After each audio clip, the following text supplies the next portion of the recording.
Thank you, Representative. For the discussion, Representative Johnson. Thank you, Madam Speaker. To the bill. To the bill. In the 2013 session, this body reversed a decade-long trend of disinvesting in K-12 education by making a major reinvestment in kids. And we heard a little bit about that earlier today.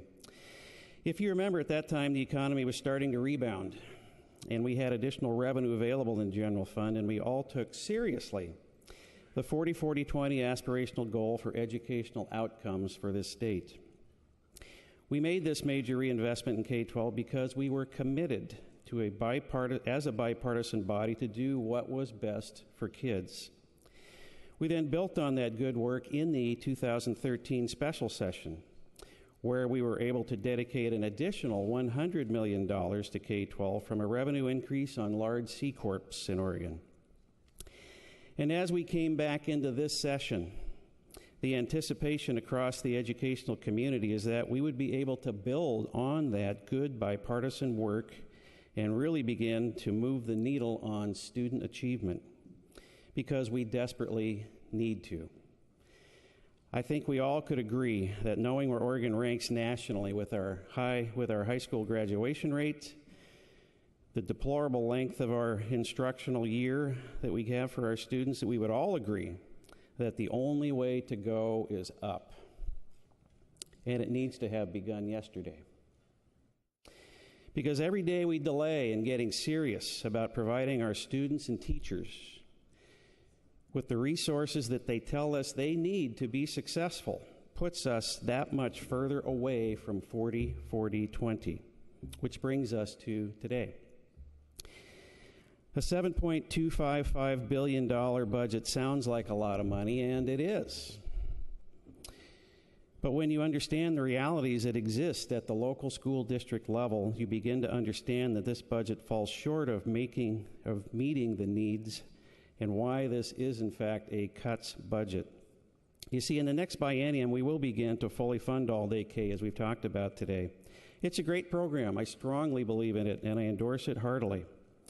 But it also means that we'll be adding over 25,000 new students to the funding formula. And when you consider both the increased cost for fully funding all-day kindergarten, along with the typical 3 to 4% per year roll-up costs that exist for districts as they meet their personnel obligations and to maintain their essential service level, this budget clearly falls short, and there will be cuts. And it means that instead of building on that good bipartisan foundation and building on that good bipartisan momentum that we began last session for public education, we will be sliding backward again. Colleagues, we've been told that we must take action today to pass this budget because school districts need budgetary certainty.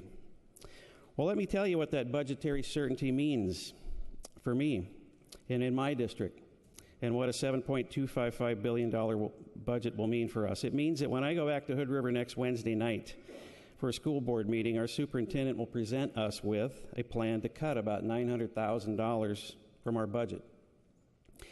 Because this budgetary certainty means that we have to prepare for the plan that's in front of us. This budget means that we will be reducing about 12 FTE in Hood River. In David Douglas, it means about 30 to 35 FTE.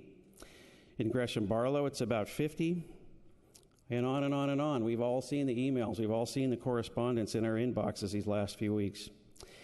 And because of our collective bargaining agreements that we have in place, it means that we must inform employees of potential reductions in force prior to layoffs. And these notifications will need to go out very soon. The pink slips will be in the mail again. What do you think this will do for teacher morale across our state?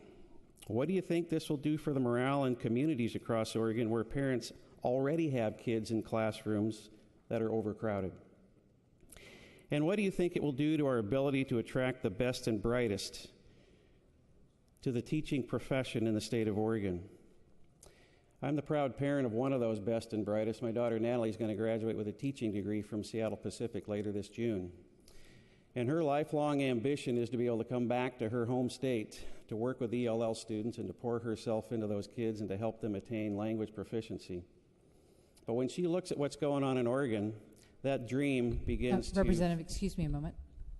Representative Krieger yields his time. Please continue. Thank you, Representative. Thank you, colleague. Thank you, Madam Speaker. That dream begins to look pretty faint, because why would you hitch your fortunes to a state that can't adequately provide the resources necessary to keep teachers employed? And these sad budget-cutting plans will play out all across Oregon later this spring. Not because we don't have the financial resources, we do, but because we apparently don't have the collective will to put kids first in our budget-making plans. Colleagues, the economy is improving. We have the resources available in the general fund to produce a no-cuts budget for schools.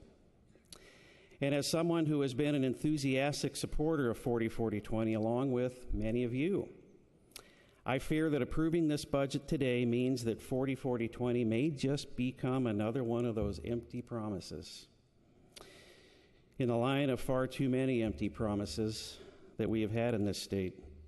So, colleagues, let's do what's best for kids today. Let's vote no on this budget.